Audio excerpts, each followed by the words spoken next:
이 복음이라는 선물은 누가 보내준 것인지 여러분 축축할 필요가 없습니다. 왜일까요? 이 선물은 하나님이 보내셨다는 걸 우리가 다 잘 알고 있기 때문입니다. 그리고 하나님이 손수 널리 전하고 계심을 우리가 잘 알고 있기 때문이죠. 사도행전은 사도들과 그들이 세운 교회들이 예루살렘과 온 유대와 사마리아와 땅끝까지 복음을 전한다고 사도행전 1장 8절에서 말하고 있습니다. 그러나 이 실제로 복음을 전하고 교회를 세우고 병든 자들을 고치는 등의 일을 하는 것은 누구일까요? 바로 하나님이십니다. 구체적으로 말하면 삼위일체 하나님의 세 위격 한 가운데 한 분이신 이 성령님이 영생과 구속의 선물을 주시며 하나님 나라를 확장해 가시는 것입니다. 구약 성경은 하나님을, 또 복음서는 예수님을, 사도행전은 성령님을 점진적으로 소개하고 있습니다. 복음서에서는 예수님을 자신이 하나님과 하나라고 하셨는데, 이제 오늘 사도행전에서는 성령님은 자신을 영, 즉 예수님의 영이라고 말씀을 하고 계십니다. 이는 성부, 성자, 성령의 관계성을 나타내는 것으로서 곧 삼위일체 하나님을 설명하는 것이죠. 성령님은 이 삼위일체의 세 번째 위격으로 성부, 성자 하나님과 마찬가지로 완전히 신성한 분이십니다. 성령님의 신성은 영원하시고 무소부지하십니다. 또한 창조주이자 생명을 주시는 분이시고 또 성부 하나님, 성자 하나님과 더불어 이 삼위일체의 하나님이시라는 사실에서 우리가 직접적으로 확인이 됩니다. 하나님은 그리스도의 죽음 안에서 우리와 화목하시고 또 예수님의 부활로 우리에게 영생을 약속해 주십니다. 그뿐만 아니라 하나님은 우리에게 성령님을 통해 우리의 상상으로는 생각지도 못하는 최고의 선물을 주시는데 그것은 바로 하나님 자신이십니다. 성령님은 그리스도를 믿는 모든 신자 안에 내주하시고 또 세상 곳곳에 복음을 전하면서 이 신앙 공동체를 세우는 일에 능력을 주시기 위해 우리에게 오셨습니다. 성령님은 죄인들을 그리스도께 인도하고 이 세상에서 그리스도처럼 살고자 애쓰는 이 믿는 자들에게 힘을 주어서 땅끝까지 이르게 하기 위해서 이 땅에 오신 것입니다. 오늘 본문에 2장 1절에서 4절을 통해서 보면은요, 이 땅에 임하시는 성령님은 모든 믿는 자에게 임하심을 우리는 알 수 있습니다. 예수님은 이 십자가에 달려 죽으셨다가 다시 살아나시기 전에 이 땅에서 마지막 날들을 보내시면서 제자들에게 다른 보혜사가 오셔서 예수님의 일을 계속해 나가실 것이라고 약속을 하셨습니다. 요한복음 14장 15절에서 17절 말씀을 제가 한번 읽어드릴게요. 너희가 나를 사랑하면 나의 계명을 지키리라. 내가 아버지께 구하겠으니 그가 또 다른 보혜사를 너희에게 주사 영원토록 너희와 함께 있게 하리니 그는 진리의 영이라. 세상은 능히 그를 받지 못하나니 이는 그를 보지도 못하고 알지도 못함이라. 그러나 너희는 그를 아나니 그는 너희와 함께 거하시며 또 너희 속에 계시겠습니다. 아멘. 이 말씀은 성자 하나님이 성부 하나님께 보혜사를 보내주시기를 간구하는 내용입니다. 이 삼위일체를 멋지게 드러내주고 있는 것이죠. 그러나 이 말씀으로 사람들은 하나님의 세 위격이 각각 독립적으로 존재하신다고 오해할 수도 있습니다. 그래서 예수님은요, 또 다음과 같은 말씀을 덧붙이셨어요. 요한복음 14장 18절인데요. 내가 너희를 고아와 같이 버려주지 아니하고 너희에게 오리라 라고 말씀을 하셨습니다. 성자 하나님과 성부 하나님이 하나이듯이 성자 하나님과 성령 하나님도 하나이시라는 것입니다. 따라서 예수님은 비록 하나님 아버지께로 떠나시지만 누가 오시죠? 보혜사가 오시기 때문에 예수님은 여전히 함께 하신다는 말씀인 것입니다. 성경에서 계시된 삼위일체의 신비는 이렇습니다. 성부 하나님과 성자 하나님과 성령 하나님은 구별되지만 동시에 하나이십니다. 우리는 이 계시된 두 가지 진리를 항상 함께 붙들어야 합니다. 하나님은 한 분이시며 삼위일체이십니다. 궁극적으로 우리는 이 개념을 완벽하게 이해할 수는 없습니다. 이 개념은 우리가 풀어야 할 수수께끼가 아니라 바로 믿음으로 바라봐야 하는 사실입니다. 성부, 성자, 성령 이 삼위일체의 하나님을 믿음으로 바라볼 수 있는 우리 성도님들 되시기를 주님의 이름으로 축복합니다. 그러므로 예수님이 성령님을 약속하신 것은 곧 예수님 자신에 관해 약속하신 것임을 깨닫는 시간이 되시기를 소망합니다. 이로써 예수님이 아버지의 오른편에 앉으시며 세상 끝날까지 우리와 항상 함께 있으리라고 하신 이 말씀의 의미를 이해할 수 있게 되는 것이죠. 성령님이 우리에게 오시는 것은 곧 하나님이 임재하시는 것이고 이는 예수님도 우리와 함께 하신다는 것을 의미합니다. 여러분 예수님과 함께 하심을 믿으십니까? 네, 아멘. 삼위일체 하나님에 관한 계시는 우리가 기도하고 예배하는 방식에도 영향을 줍니다. 하나님은 우리를 예배로 부르십니다. 예수님은 우리가 예배로 나아갈 길을 여십니다. 이제 성령님은 온전한 예배를 드릴 수 있도록 역사하십니다.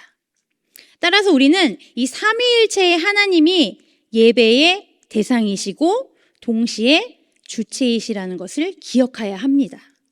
하나님은 결코 우상이 아니십니다. 우리가 어떤 우상을 놓고 예배를 드리는 것이 아니라는 것이죠. 삼위일체 하나님을 우리가 알고 의지하는 것이 바로 참된 예배라는 것을 오늘 이 시간 기억하시기를 주님의 이름으로 축복합니다. 사도행전 2장은 이 성령님의 강림을 다음과 같이 묘사합니다. 제가 이 사도행전 2장 1절에서 4절을 한번 읽어드릴게요. 같이 또 성경을 펴시고 같이 보셔도 되겠습니다.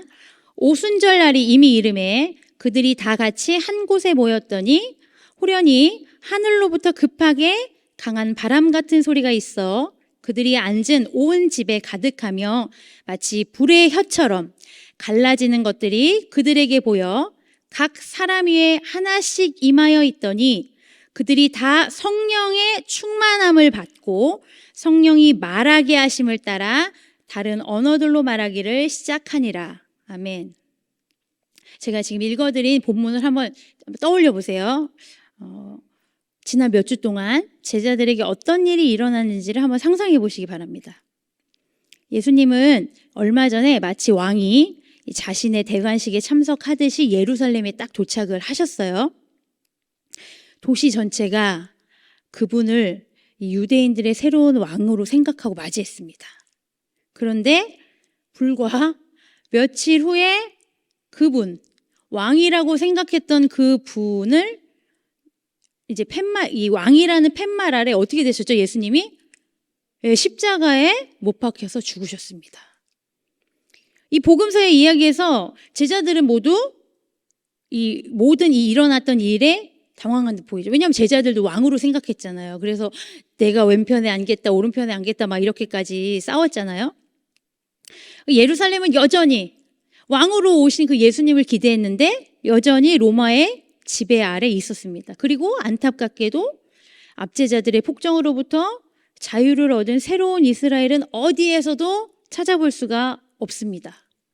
그런데 그럼에도 불구하고 아주 큰 사건이 일어났습니다. 여러분 무슨 사건일까요?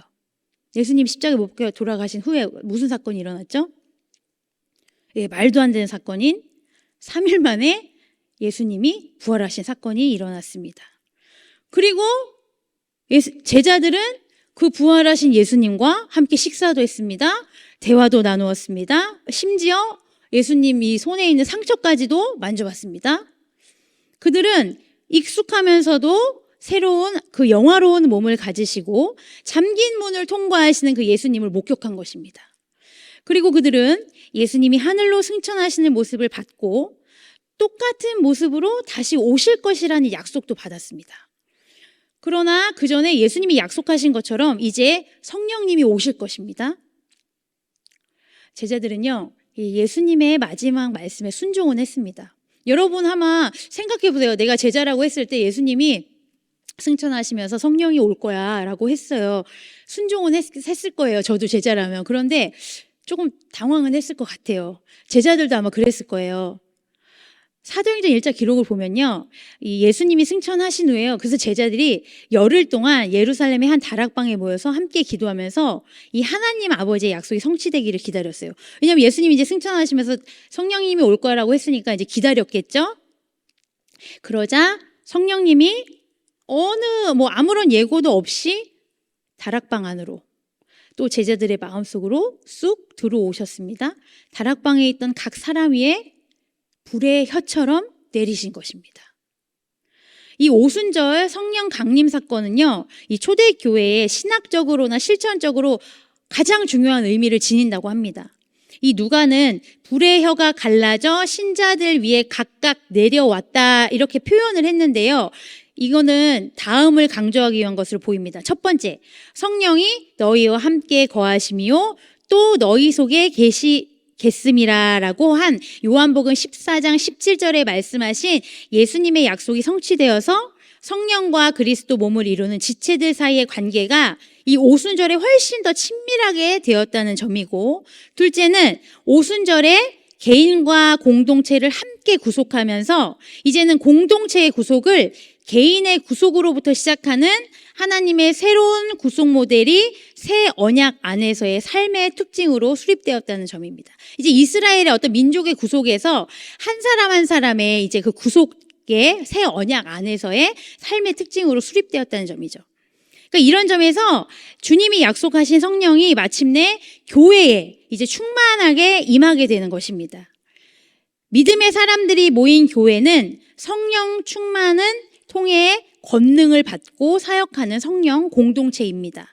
오순절이 이르러서 하늘로부터 급하게 강한 바람 같은 소리와 함께 불의 혀처럼 갈라지는 것들이 제자들의 머리 위에 머물렀습니다. 예수님이 약속하신 성령이 교회 위에 충만하게 임함으로써 이제 교회는 거룩하고 힘있게 사명을 감당할 수 있게 되는 것입니다. 그래서 성령 충만함으로 인해 교회는 두 가지 특징을 갖게 되는데, 첫째는 성령의 권능으로 사역하는 권능의 공동체가 되는 것이고요. 둘째는 거룩한 성령의 역사하심으로 거룩한 공동체가 되는 것입니다. 그렇다면 사랑하는 여러분, 우리가 섬기고 있는 이 교회를 여러분들은 거룩한 공동체로 세워 나가고 계십니까? 성령의 능력을 힘입어 우리에게 맡겨진 사역을 잘 감당하고 계시는지요?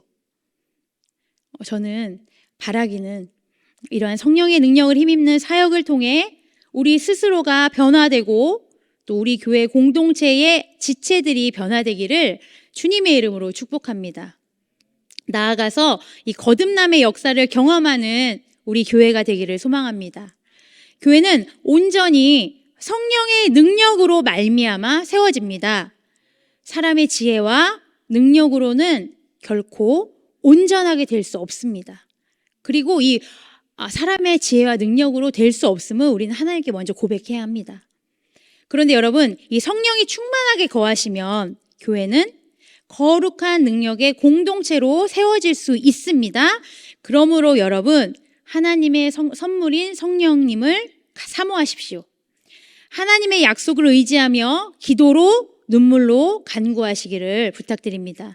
믿음의 사람은 성령의 능력을 힘입어 거룩한 공동체를 세워야 함을 기억하는 사랑하는 영등포 영문의 모든 군우님들 되시기를 주님의 이름으로 축복합니다. 두 번째로 오늘 본문 2장 22절에서 40절을 통해서 이 복음 전파를 위해 성령님이 임하심을 우리는 알 수 있습니다. 성령님의 강림 후에 그 목적이 밝혀지기까지는 그리 오랜 시간이 걸리지는 않습니다. 이 성령님이 강림하실 때 난 강한 바람 같은 소리를 듣고 오순절을 기념하기 위해서 예루살렘에 있던 유대인 무리가 모여들었습니다.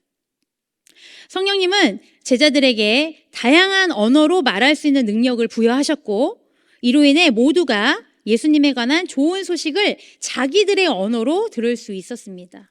그리고 성령 충만해진 사도 베드로가 모여든 큰 무리 앞에 서서 설교를 하기 시작했습니다. 이 베드로의 설교는요, 하나님이 예수님을 주와 그리스도로 인정하셨고 이 입장을 부활 사건을 통해 명시하셨음을 보여줍니다. 즉, 그것은 하나님은 예수님을 다시 살리셔서 자기 우편에 앉히셨고 예수님은 하나님이 약속하신 구원의 복과 또 성령님의 중보자로 계신다는 것입니다. 여러분, 부활과 승천의 핵심 의미는 예수님에 관한 하나님의 인준과 또 성령님에 관한 예수님의 중보로 입증된 하나님의 구원 사역의 진전이라고 할 수 있습니다. 이 모든 것은 예수님의 죽음을 수반한 사역에 근거하지만 죽음은 그분을 붙잡아 놓을 수는 없었습니다. 베드로는요, 이 예수님의 능력 있는 지상 사역을 큰 권능과 기사와 표적의 사역으로 소개했습니다. 베드로는 도저히 참을 수가 없었던 것 같아요. 그래서 가슴이 터질 듯이 설교하면서 예수님이 죄와 죽음이라는 무거운 짐에서 이스라엘을 해방시키기 위해 오신 메시아임을 선포했습니다. 왜 베드로가 도저히 참을 수 없었을까요? 네, 성령님이 임하셨기 때문에. 성령님이 충만하게 베드로에게 임하셨기 때문이죠. 그는 예수님은 죽은 자 가운데서 부활하시어 하나님 아버지의 오른편에 앉으신 주님이자 메시아라고 말했습니다. 그러나 이것은 그냥 베드로가 말한 것이 아닙니다. 성령 충만한 베드로가 한 말입니다. 성령님이 주장하셔서 베드로의 입에서 흘러나온 것이죠. 성령님이 말씀하도록 하신 것입니다. 사도행전을 읽으면서 우리는 성령님이 우리를 말하도록 강권하신다는 사실을 알 수 있습니다. 그리고 우리는 그것을 기억해야 합니다. 세상에 나아가 하나님이 예수님 안에서 이루신 화목의 좋은 소식을 나누는 이 선교는 바로 성령님의 마음을 반영하는 것입니다. 성령님은 누구보다도 성부 하나님과 성자 예수님의 사역을 열렬히 환영하시는 분임을 기억하시기를 주님의 이름으로 축복합니다. 자, 그러면 이제 우리가 이러한 사실을 알게 되었다면, 자, 전도에 관한 생각을 이제 조금 바꿔야 하겠죠. 우리는 이제 언제 믿음을 나눠야 할지, 언제 예수님에 관한 이야기를 시작해야 할지 몰라가지고 우물쭈물하곤 합니다. 대화하는 기법을 배울 필요가 있다고 생각을 하기도 하죠. 그래서 전도 교육을 막 받기도 합니다. 그러나 여러분, 가장 기초적인 단계에서 복음을 담대하게 전하는 가장 쉬운 방법은 뭘까요? 예? 성령 충만을 받는 것이고, 성령 충만을 받으려면 어떻게 할까요? 성령 충만을 받기 위해 기도하는 것입니다. 성령 충만을 받기 위해 기도하는 우리 영등포 영문의 모든 군우님들 되시기를 주님의 이름으로 축복합니다. 본문의 베드로처럼 그 오순절 다락방에 모인 그들처럼 성령 충만함을 받아서 복음을 전하지 않으면 참을 수 없는 그 성령님의 임하심을 경험하는 저와 여러분 되기를 주님의 이름으로 축복합니다. 마지막으로 성령님은요, 신앙 공동체를 세우기 위해서 임하시는 분이십니다. 성령님은 임재와 함께 성장을 가져오십니다. 이 성장은 나무의 가지와 뿌리가 자라는 것과 유사하다고 할 수 있겠습니다. 하나님 나라는 나무의 가지가 뻗어나가는 것처럼 가시적이고 광범위한 방식으로 세상에 퍼져나갑니다. 그것은 밖을 향해 흘러넘치고 외적인 성장을 하는 것이죠. 근데 한편 하나님 나라는 뿌리가 땅에 깊이 뿌리 내리는 것처럼 눈에 보이지 않는 깊고 거룩한 관계를 가져오는 또 내적인 성장을 이루기도 합니다. 사도행전 2장에서는 이 내적인 성장의 모습을 또 볼 수가 있는데 2장 41절에서 47절에 나오는 것 같아요. 거기를 보면요, 그 본문을 보면요, 하나님의 은혜와 일하심의 흔적을 우리가 찾아볼 수 있습니다. 예수님과 사도들의 사역의 특징이 된 기적들, 그러니까 즉 병자를 고치거나 귀신을 내쫓는 등의 표적과 기사를 말하는데요. 그러나 이 감지하기 힘든 기적들도 있어요. 신자들이 가진 것을 서로 나누었고 그들 중에 궁핍한 사람들에게 나누어 주기 위해서 재산과 소유를 팔았으며 정기적으로 모여서 함께 식사를 하기도 했습니다. 이처럼 풍성하고 헌신된 공동체 생활은 기적으로 봐야 합니다. 왜냐하면 이러한 상황은 저절로 이루어지지 않기 때문입니다.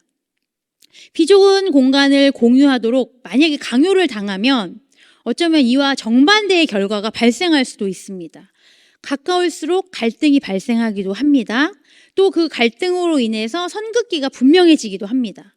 우리나라 속담에 좋은 울타리가 좋은 이웃을 만든다는 속담이 있습니다. 그러니까 이것은 내 것은 내 것이고 네 것은 네 것이라는 것이 분명할 때 그 갈등의 가능성이 줄어들기 때문에 나온 속담이죠.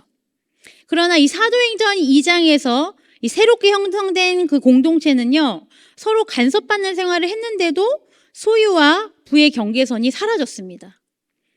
성령님의 감동을 받은 신자 각자의 관심사가 자기 자신에게서 이제 신앙 공동체의 유익으로 바뀌었기 때문입니다. 그들은 모든 소유를 나누기 시작했고 식사와 공간과 삶을 함께 나누었습니다. 성령님은 사도들을 통해 많은 기사와 표적들을 행하심으로써 초대교회를 든든하게 세워가셨습니다. 성령님의 역사는 초대교회를 하나 되게 하셨습니다. 그들은 결속력이 강한 믿음의 공동체가 되었습니다. 그들은 물질에 대한 인간적인 소유욕을 뛰어넘어서 모든 물건을 각 사람의 필요에 따라 나누어 주었습니다. 성령의 역사는 지나친 무력과 탐욕에서 자유롭게 합니다. 복음은 세상의 온갖 탐심에서 벗어나게 하는 것이죠. 또한 그들은 날마다 성전에 모였습니다. 여러분, 건강한 믿음의 공동체는요, 모이기를 기뻐합니다. 모이기를 기뻐하고 힘쓰는 구세군 영등포 교회가 되기를 주님의 이름으로 축복합니다. 믿음의 공동체가 병이 들면 모이기를 피하게 됩니다. 예배드리고 기도하기 위해 모이기를 꺼리게 되는 것이죠. 초대교회는 성령의 차고 넘치는 은혜로 하나님을 향한 찬미가 충만했습니다. 그들 안에 성령님의 은혜가 충만했기 때문에 하나님을 향한 찬양이 자연스럽게 흘러나온 것입니다. 성령님의 역사는 교회를 하나 되게 합니다. 성령의 역사가 날마다 일어나 서로 용납하고 하나 되는 우리 영혼 되기를 주님의 이름으로 축복합니다. 내가 가진 무엇인가를 필요로 하는 사람들에게 나눠줄 수 있다는 것은 우리가 살아가는 세상을 더욱 아름답게 만드는 것 같습니다. 여러분, 성령님이 우리 마음에 임하시면 하나님과 이웃을 향한 사랑이 흘러 넘치기 시작합니다. 특히 믿음을 나누는 이웃에게 그렇습니다. 하나님과 사람들을 향한 두 줄기 사랑이 그리스도인의 삶 전체를 이끄는 원동력이 됩니다. 왜냐하면 하나님을 향한 사랑으로 세상에 복음을 전하고 형제자매를 향한 사랑으로 하나님의 백성과 풍성하면서도 깊은 관계를 맺기 때문입니다. 우리는 너무나 자주 한 가지 사랑을 다른 사랑보다 강조하곤 합니다. 신앙 공동체에만 초점을 맞추면 우리는 하나님에 대한 사랑을 잃어버릴 수 있습니다. 복음 전도는 우리 마음속에 하나님을 향한 사랑을 새롭고 생동감 있게 지켜줍니다. 그와 마찬가지로 다른 그리스도인들과 참된 관계를 맺지 않은 채 예수님을 증언하는 데만 초점을 맞추면 우리는 책임감을 잃게 되고 또 주변 사람들에게 깊이 이해받고 깊이 사랑받는 데서 오는 겸손과 온화함이 결핍될 수 있음을 또 우리는 기억을 또 해야 합니다.